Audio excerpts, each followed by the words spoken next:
Sai agora para a horta e olha bem para os teus tomateiros, porque tens menos de 10 dias para fazer uma coisa, e se não a fizeres nesta semana exata, vais esperar pelos tomates até agosto, enquanto o vizinho apanha os dele em julho.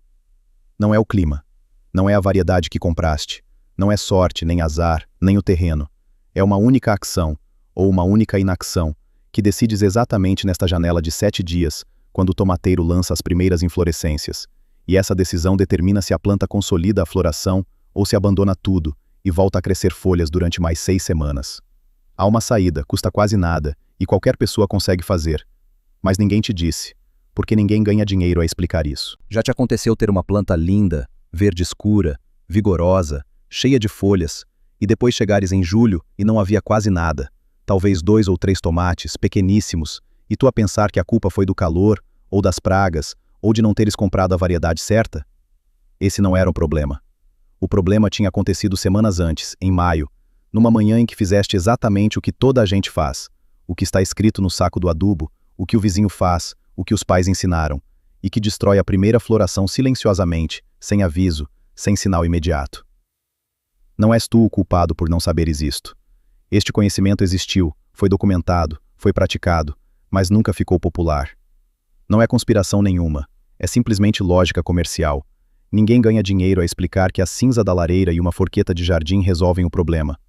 O saco do adubo tem instruções de uso escritas por quem vende adubo, não porque mente, mas porque vende adubo. É simples assim. O que vais aprender hoje é exatamente o seguinte: o que acontece dentro do tomateiro nesta semana de maio, porque o solo é a chave que abre ou fecha a floração. Qual o único erro que 9 em cada 10 hortelãos cometem neste momento exato? E como corriges tudo isso com coisas que já tens em casa, sem gastar um cêntimo? Faz as contas comigo. Um fertilizante de arranque rico em azoto, aquele que toda a gente aplica no final de maio porque a planta precisa de força para florescer, custa entre 2 e 4,5 euros por época para 30 plantas. Mas se o aplicares nesta semana com excesso de azoto, o tomateiro esquece as flores e volta a crescer folhas, e perdes toda a colheita de julho. O fertilizante foliar de fósforo que se compra em frasco para estimular a floração custa entre 1 e 1,5 € por tratamento, mas se o solo estiver compactado e sem oxigênio, o fósforo do frasco não chega às raízes de qualquer forma, e deitaste o dinheiro fora. O fungicida preventivo de cobre, aquela cauda que se aplica por precaução, custa entre 1 e 2 euros por tratamento, mas se o aplicares sobre flores abertas, matas o pólen e os insectos polinizadores ao mesmo tempo. Soma tudo isto ao longo de uma época de floração e estás a gastar entre 15 e 30 euros em produtos que ou não funcionam ou fazem exatamente o contrário do que prometem. Agora o outro caminho, a cinza da lareira que já tens, custa 0 euros e dá à planta o fósforo e o potássio de que precisa exatamente nesta janela. A infusão de urtiga fermentada, que colhes no terreno baldio ao lado, custa 0 euros e alimenta as raízes com tudo que o frasco caro promete.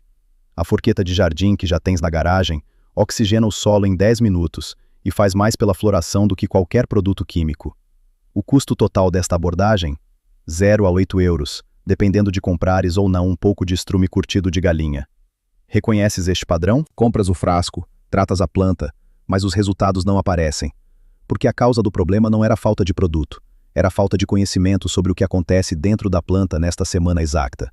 E então surge a grande questão: se este conhecimento existe, por que é que ninguém te disse? A resposta está na história de uma mulher do Alentejo. E quando a ouvires, vais perceber tudo. Mas primeiro imagina isto. É uma manhã de junho, 3 semanas depois de teres feito tudo o que sempre fazes. Adubaste, regaste bem, tiraste as ervas daninhas. A planta está impecável. Luísa, a tua vizinha, diz que os teus tomateiros estão dos mais bonitos que viu este ano. E tens orgulho, porque crescem fortes, verdes, cheios de vida. Passam mais 10 dias. As flores aparecem, mas caem antes de se formarem em fruto, uma a uma, como se a planta simplesmente não quisesse. Em 15 dias, as flores que vinham com tanta promessa desaparecem todas, e a planta recomeça a fazer folhas. Ficas a olhar para aquilo sem perceber o que aconteceu. Não havia pragas, não havia doença visível, chovia normalmente, e tu não podes saber a causa, porque ela estava debaixo da terra, invisível, e aconteceu exatamente no momento em que fizeste algo que parecia completamente certo. Lê até o fim. Lá está o porquê. A história que te quero contar passa-se no Alentejo, nas décadas de 1950 e 1960, quando a cultura do tomate ainda era feita à mão, sem máquinas, sem manuais escritos por empresas químicas. Havia mulheres nas quintas, às dezenas, centenas, que chamavam virar ao momento em que o tomateiro mudava de comportamento. Elas sabiam pelo cheiro do solo, pelo toque nas folhas, pela forma como as hastes começavam a comportar-se de maneira diferente. Sabiam que naquele momento, exatamente naquele, não uma semana antes nem uma semana depois, tinha de se fazer uma coisa específica ao solo em redor da planta para que a transição resultasse em frutos. Uma dessas mulheres chamava-se Maria do Carmo, trabalhava numa quinta do Montijo e tinha aprendido com a mãe e com a avó que quando os primeiros botões florais apareciam, se pegasses na forqueta e abrisse o solo com cuidado à volta da planta, a uma distância de 20 a 30 centímetros do caule, a uma profundidade de 5 a 8 centímetros, e depois regasses ligeiramente sem encharcar, a planta assentava e os frutos vinham. Ela fazia isto em todas as plantas da quinta, em terrenos que chegavam a ter mais de 400 plantas, e a colheita da quinta do Montijo era conhecida na região por começar 3 semanas antes das outras. As quintas vizinhas usavam o mesmo solo, a mesma água, as mesmas variedades de tomate, coração de boi e redondo liso principalmente, que eram as mais plantadas no Baixo Alentejo naquela época. A diferença não era visível em maio. Todas as plantas pareciam saudáveis, todas tinham flores, todos os agricultores faziam o mesmo trabalho de rega e limpeza. A diferença aparecia em junho, de forma brutal e silenciosa. Nas quintas que não escarificavam o solo na janela certa, metade das flores do primeiro cacho caíam entre o 10º e o 15º dia após a abertura. Os proprietários diziam que o tomate não tinha assentado nesse ano, ou que apanhou um vento seco a mais. Explicações que faziam sentido na conversa da tarde, mas que não explicavam nada. Na quinta do Montijo, no mesmo período, as flores assentavam com uma regularidade que os próprios donos descreviam como quase monótona. A Maria do Carmo faz as plantas, nós só colhemos. Os proprietários da quinta chegaram a receber visitas de agricultores de Alcácer do Sal e do Torrão que queriam perceber o segredo da colheita antecipada. Maria do Carmo mostrava a forqueta. Alguns acreditavam, outros achavam que havia outro motivo que ela não revelava. Não conseguiam aceitar que a resposta fosse tão simples. O técnico da Estação Agronômica Nacional, cujo nome completo estava registrado nos arquivos como Engenheiro Álvaro Mendonça Ferreira, passou 8 dias no terreno em junho de 1962. Nos seus registros, para além das observações sobre escarificação, havia anotações sobre temperatura do solo, medida com termômetro de sonda a profundidade de 10 centímetros, algo extremamente pouco comum para a época, e comparações diretas entre a quantidade de frutos por planta nas quintas que escarificavam e nas que não escarificavam. A diferença média que registrou foi de 37% mais frutos por planta no primeiro cacho nas quintas com escarificação. Mas o que o relatório notava também, numa nota de rodapé que talvez seja a parte mais importante, era que nas plantas sem escarificação, os frutos que sobreviviam eram menores e amadureciam mais tarde, não apenas em número, mas em tamanho médio. O engenheiro escreveu, com a prudência burocrática da época: parece haver correlação positiva entre a perturbação mecânica superficial do solo e a qualidade dos frutos resultantes. Em linguagem de hoje, os tomates eram maiores, mais saborosos e chegavam antes. O relatório foi arquivado na divisão de horticultura da estação, e as notas de campo originais, escritas à mão em papel de linhas, ficaram guardadas numa caixa de cartão no arquivo geral. Em 1986, durante uma reorganização dos arquivos da instituição, parte da documentação desse período foi transferida para o arquivo histórico do Ministério da Agricultura. Ninguém procurou especificamente este relatório até muito tarde. Há referências esparsas a que um investigador do Instituto Superior de Agronomia, nos anos 90, terá pedido cópias de documentação histórica sobre práticas tradicionais de tomate no Alentejo, mas não se sabe se encontrou o documento de Mendonça Ferreira ou se a sua consulta ficou incompleta. Enquanto isto acontecia em Portugal, agricultores da Catalunha chegavam à mesma conclusão por um caminho diferente. Na região do Maresme, famosa pelos seus tomateiros de sequeiro, as cooperativas agrícolas documentavam desde os anos 70 que a prática local de escarificação mais agressiva produzia colheitas com 3 semanas de antecedência em relação às parcelas não escarificadas, e o conhecimento tinha sobrevivido porque estava integrado nas práticas colectivas das cooperativas, não dependia de uma única pessoa. O técnico foi transferido para outro departamento no ano seguinte. Os colegas não perguntaram, ninguém publicou. Entretanto, os fertilizantes químicos começavam a chegar a Portugal com promessas de produtividade fácil, e o conhecimento oral das mulheres das quintas começou a ser tratado como coisa de velhas, sem base científica, sem validade técnica. Maria do Carmo morreu sem saber que a sua técnica, décadas mais tarde, seria confirmada por estudos publicados em revistas científicas internacionais. Em 2015, investigadores demonstraram que a areação da zona radicular durante o período de floração do tomate é o momento mais sensível de toda a cultura, mais do que a germinação, mais do que a frutificação avançada, e que a simples perturbação superficial do solo nesta janela aumenta significativamente o número de frutos e a qualidade nutricional. O mecanismo explicado pelos investigadores é exatamente o que Maria do Carmo sabia pela experiência. O oxigênio no solo melhora a capacidade das raízes, e raízes com oxigênio absorvem fósforo, e fósforo na janela de floração é o que separa os frutos das flores que caem. Ela merecia que soubesses o nome dela. Põe like por Maria do Carmo. Agora deixa-me mostrar-te o que acontece dentro do tomateiro onde não consegues ver, porque quando perceberes isto, a técnica dela faz todo o sentido. Imagina uma criança que sempre comeu de colher, sempre com tudo preparado, tudo à boca. Um dia pões a colher de lado. Ela não sabe o que fazer, fica parada, à espera que alguém lhe traga a comida. A raiz do tomateiro regado com excesso funciona exatamente assim. Quando o solo está sempre úmido, a raiz não tem incentivo nenhum para ir à procura de água em profundidade. Fica junto à superfície, passiva, preguiçosa, à espera que a próxima rega apareça. Quando a rega falha por 2 dias, que é o que acontece em maio quando o calor sobe de repente, a planta entra em colapso instantâneo, porque as raízes estão todas na superfície e não há âncora em profundidade para ir buscar umidade onde o solo ainda a retém. Pensa bem, uma raiz profunda é como um poço. Mesmo quando a superfície está seca, o poço ainda tem água lá embaixo. Uma raiz superficial é como uma taça. Quando a chuva para, a taça esvazia-se em horas. Mas há mais uma guerra a acontecer onde não vês. Mesmo agora, enquanto ouves isto, as raízes do teu tomateiro estão a negociar com fungos. Não é metáfora, é o que acontece literalmente. A raiz troca açúcares produzidos pelas folhas por fósforo que os fungos do solo captam em lugares que a raiz não consegue alcançar. Esta troca é o sistema que a planta usa para se abastecer durante a floração. Quando o solo está compactado, sem oxigênio, com a crosta superficial que se forma depois de uma rega intensa ou de uma chuvada forte, os fungos que fazem esta troca ficam asfixiados. A troca para. O fósforo para de chegar.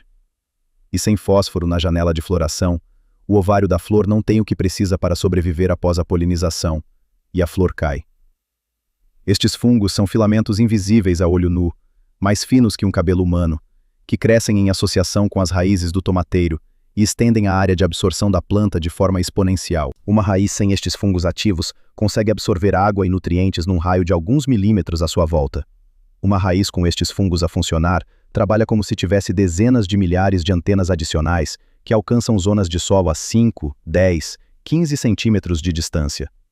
Uma única colher de chá de solo de horta saudável, o tipo de solo escuro, solto, que cheira a floresta depois de chuva, contém mais esporos e filamentos destes fungos do que habitantes têm Portugal inteiro. Mais de 10 milhões de unidades funcionais numa colher de chá. Quando o solo está compactado e sem oxigênio, estes organismos não morrem de imediato, entram em dormência primeiro, e depois, se a condição se mantiver, morrem.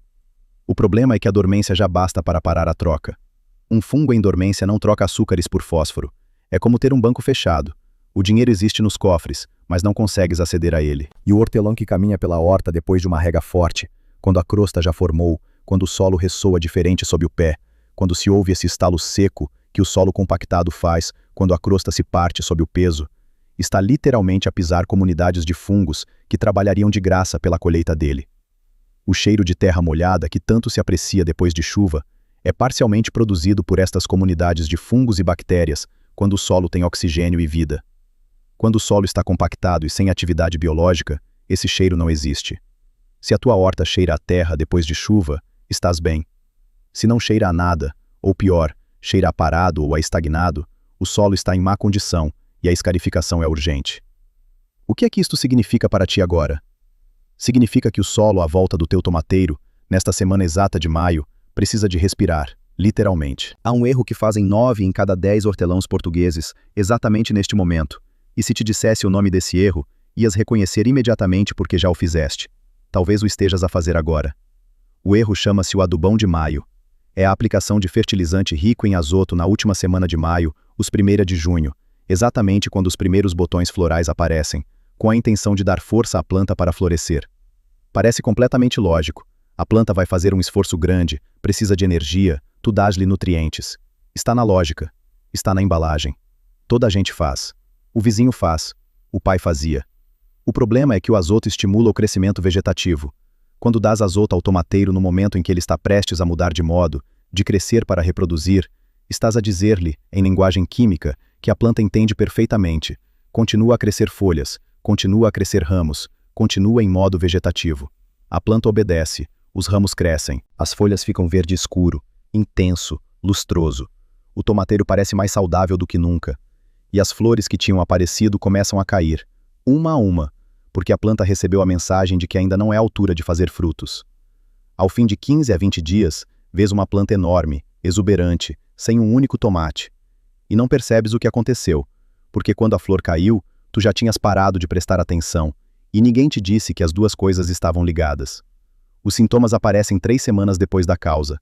Quando vês as flores a cair, o adubo já foi dado há muito tempo, a ligação não é óbvia, e a mente humana não conecta naturalmente uma ação de maio com o resultado de junho.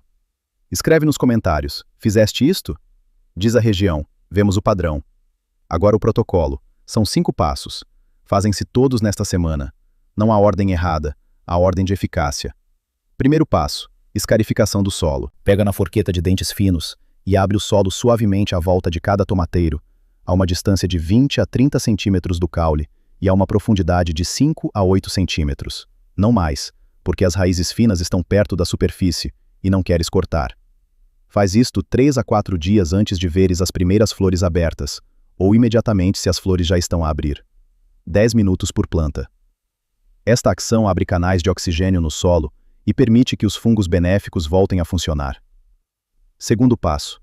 Rega ligeira depois da escarificação. Não encharcante, ligeira. O objetivo é umedecer sem asfixiar. Se o solo absorve a água em menos de 1 minuto, está bem. Se a água fica parada à superfície por mais de 2 minutos, estás a dar demasiada água. Terceiro passo. Chá de cinza. Numa alguidar grande, põe uma chávena cheia de cinza de madeira peneirada, da lareira ou do forno de lenha, não de carvão, em 10 litros de água que não seja clorada, ou água da torneira que deixaste repousar 24 horas. Deixa assentar outras 24 horas, retira o líquido limpo sem agitar o fundo, e rega ao pé de cada tomateiro. Uma vez por semana durante 2 a 3 semanas. Esta cinza dá fósforo disponível, potássio e cálcio, exatamente o que a planta precisa nesta janela para completar a transição. Não aplique se o teu solo já for muito alcalino. Se não souberes, experimenta com metade das plantas e compara. Se não tiveres lareira em casa, o que é cada vez mais comum em apartamentos e em casas com aquecimento central, há 2 formas simples de resolver isto. A primeira é pedir cinza ao vizinho que tem a lareira ou forno de lenha. Qualquer pessoa que aquece a casa a lenha tem cinza a mais e fica satisfeita em ver que serve para algo. Pedes 1 quilo numa saca de plástico, já te chega para a época inteira de 30 plantas. A única condição é que seja cinza de madeira, não de pallets tratadas, não de jornais, não de carvão de churrasco, não de madeira pintada. Se não conheces ninguém com lareira, a alternativa de emergência são as cascas de ovo.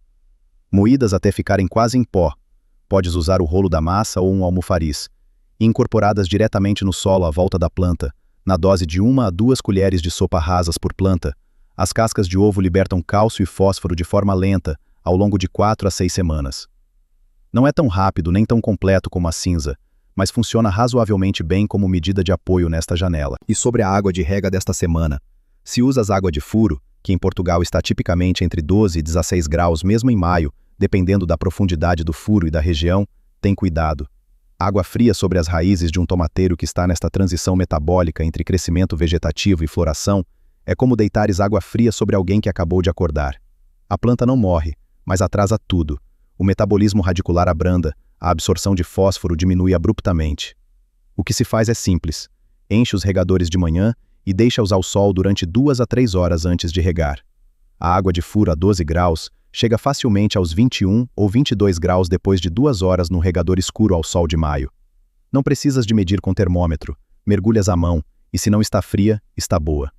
Parece pormenor, parece detalhe de obsessivo, mas é exatamente o tipo de coisa que Maria do Carmo sabia sem ter nome para isso. Quarto passo. Mulching de palha. Quando os primeiros botões florais aparecerem, não antes, aplica palha seca à volta de cada planta, com uma espessura de 5 a 8 centímetros, mas deixa 5 a 10 centímetros livres junto ao caule para evitar podridão. A palha estabiliza a temperatura do solo entre 18 e 24 graus durante a noite, a faixa exata em que o fósforo é absorvido. Em maio, as noites ainda podem ser frias, especialmente no Minho e na Serra, e abaixo de 12 graus, o fósforo torna-se praticamente inacessível às raízes, mesmo que exista em abundância no solo. Quinto passo: para de adubar com azoto, completamente. Durante as próximas 3 semanas, zero azoto. Se precisares de dar alguma coisa às plantas, dá infusão de urtiga fermentada, que tens à tua disposição de forma gratuita em qualquer terreno baldio. 1 quilo de urtigas frescas em 10 litros de água não clorada, fermentadas à sombra durante 10 a 14 dias, mexendo todos os dias, até parar de fazer espuma e começar a cheirar a silagem. Nessa altura está pronto. Diluís uma parte de infusão em 10 partes de água para regar, ou uma parte em 20 para pulverizar as folhas. Aplica na pré-floração e logo após a abertura das primeiras flores. E agora, sobre o que acontece depois de fazeres isto?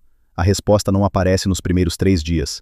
E é exatamente aí que 9 em cada 10 pessoas desistem, achando que não funcionou, voltando ao caminho antigo com o frasco e o saco do adubo. A escarificação do solo abre canais de oxigênio que levam entre 4 e 6 dias a estabilizar. E são esses dias de silêncio que parecem nada, mas são o momento em que os fungos benéficos que estavam em dormência voltam a ativar-se e retomam a troca com as raízes. Sem este passo, o fósforo que está no solo fica bloqueado como dinheiro num banco fechado. Existe, mas não chega à planta. Com este passo, a mesma planta no mesmo solo passa a absorver os nutrientes que estavam à sua espera há semanas, e é esse fósforo que consolida a floração, em vez de deixar as flores cair. O chá de cinza não é magia nem tradição sem fundamento. É a forma mais direta de dar à planta o fósforo e o potássio disponíveis exatamente na janela certa, sem carregar azoto que a empurraria de volta ao modo vegetativo. Quando aplicas depois da escarificação, o solo já está aberto e os fungos já estão a acordar, e o fósforo da cinza chega diretamente ao sistema que Maria do Carmo conhecia pelo toque e pelo cheiro, sem ter nome científico para nada disso. A rega ligeira depois da escarificação parece detalhe, mas é o passo que evita desfazer tudo o que acabaste de fazer. Se encharcares o solo após abrir os canais de oxigênio, os canais fecham-se de novo, a crosta forma-se mais rapidamente e os fungos voltam à dormência em horas. A rega certa, aquela que o solo absorve em menos de 1 minuto, umedece sem asfixiar e mantém as condições que a escarificação criou. A palha, aplicada no momento exato em que os primeiros botões aparecem, faz 3 coisas ao mesmo tempo. E é aqui que o princípio da reação em cadeia entra com toda a força. Estabiliza a temperatura do solo acima de 18 graus durante a noite, que é o limiar abaixo do qual o fósforo deixa de ser absorvido pelas raízes, mesmo que esteja em abundância no solo. Reduz a evaporação da água, o que significa que a rega ligeira que fizeste dura mais tempo, sem que precises de repetir e sem risco de encharcar. E suprime as ervas daninhas que competiriam com as raízes do tomateiro, exatamente nesta semana em que a planta está a redistribuir a sua energia da folhagem para a floração. Uma ação, 3 problemas fechados. O tomateiro do vizinho que tem colheita recorde, enquanto o teu tem flores que caem, pode estar a receber exatamente a mesma água, o mesmo sol, o mesmo solo, e a única diferença é esta palha posta no momento certo, que ninguém vê quando olha por cima da cerca. Parar o azoto durante 3 semanas não é fazer nada. É a decisão mais ativa que podes tomar nesta janela. O azoto em excesso na semana da floração é o gatilho invisível que faz o tomateiro reverter para o modo vegetativo, crescer folhas em vez de assentar flores, parecer mais saudável do que nunca, enquanto a colheita de julho desaparece silenciosamente. Quando paras o azoto e substituís pela infusão de urtiga fermentada, estás a dar à planta aminoácidos e micronutrientes que suportam a floração sem enviar a mensagem química que a faria voltar a crescer folhas. Esta é a ação que Maria do Carmo nunca precisou de nomear, porque o resultado falava por si nas colheitas do Montijo, que chegavam 3 semanas antes das quintas vizinhas. O resultado destas 5 ações juntas, nesta semana exata, é o seguinte. O que desaparece da tua lista de compras é o fertilizante de arranque de maio, o fertilizante foliar de fósforo em frasco e o fungicida preventivo aplicado por precaução sobre flores abertas. Desaparecem porque o problema que esses produtos tentavam resolver deixa de existir. Não porque os produtos sejam inúteis em abstracto, mas porque o verdadeiro problema nunca foi falta de produto. Foi falta de oxigênio no solo, falta de fungos ativos, falta de temperatura estável e excesso de azoto no momento errado. Agora és tu a decidir. Caminho A é o que está na embalagem, o que o vizinho faz, o que o pai ensinava. Adubas em maio com um saco de azoto, regas bem e esperas. O tomateiro cresce enorme e verde escuro, as primeiras flores aparecem, e entre o 10º e o 15º dia começam a cair, uma a uma, sem sinal visível de doença. Em julho tens uma planta enorme com 2 ou 3 tomates pequeníssimos, gastas entre 15 e 30 euros em produtos ao longo da época, e no fim atribuis o resultado ao clima, à variedade, à sorte, porque os sintomas aparecem 3 semanas depois da causa, e a ligação nunca fica óbvia. Caminho B é o que Maria do Carmo sabia, e o engenheiro Álvaro Mendonça Ferreira documentou em 1962, sem que ninguém publicasse. Escarificas o solo nesta semana, regas ligeiramente, aplicas chá de cinza uma vez por semana durante 2 a 3 semanas, cobres com palha quando os primeiros botões aparecem, e paras completamente o azoto. O custo é 0 a 8 euros. O resultado é que as flores da primeira inflorescência assentam, os frutos aparecem, e em julho colhes, enquanto o vizinho que fez o caminho A ainda está à espera. Escreve nos comentários A ou B e explica por quê, não para mim, para ti. Quando formulas em voz alta, ouves-te. Escreve também quantos tomateiros cultivas e em que região de Portugal, porque o padrão que aparece nesses comentários diz mais sobre o que falha na nossa horticultura caseira do que qualquer relatório técnico. Agora fecha os olhos por um momento e imagina o que está a acontecer mesmo agora, debaixo da terra, à volta das raízes do teu tomateiro. Há filamentos mais finos do que um cabelo humano, a estender-se milímetro a milímetro em busca de fósforo. Há uma negociação em curso entre a raiz e o fungo, açúcar por nutrientes, vida por vida, e há uma decisão que a planta está prestes a tomar: consolidar as flores que aparecem ou abandoná-las e voltar a crescer folhas durante mais 6 semanas. Essa decisão não é feita pela planta sozinha. É feita pelo oxigênio que existe ou não existe no solo. É feita pela temperatura que a palha mantém ou não mantém. É feita pelo fósforo que chega ou não chega, através dos fungos que estão acordados ou em dormência. É feita por ti, nesta semana, com uma forqueta de jardim e uma alguidar cinza. Quando fazes o que Maria do Carmo fazia, fazes mais do que simplesmente ajudar o tomateiro a florescer. Estás a devolver à planta a capacidade de fazer o que nasceu para fazer, sem interferências, sem produtos que substituam o que o solo já sabe dar quando está com oxigênio e vida. Estás a devolver-lhe a sua tarefa natural: absorver, transformar, florescer, frutificar. A planta não precisa que lhe digas como se faz, ela já sabe. O que ela precisa é que não lhe ponhas obstáculos no caminho: a crosta que sufoca, o azoto que confunde, o frio da rega que atrasa, a compactação que bloqueia. A força não está no frasco. A força não está no saco de adubo com as instruções escritas por quem vende adubo.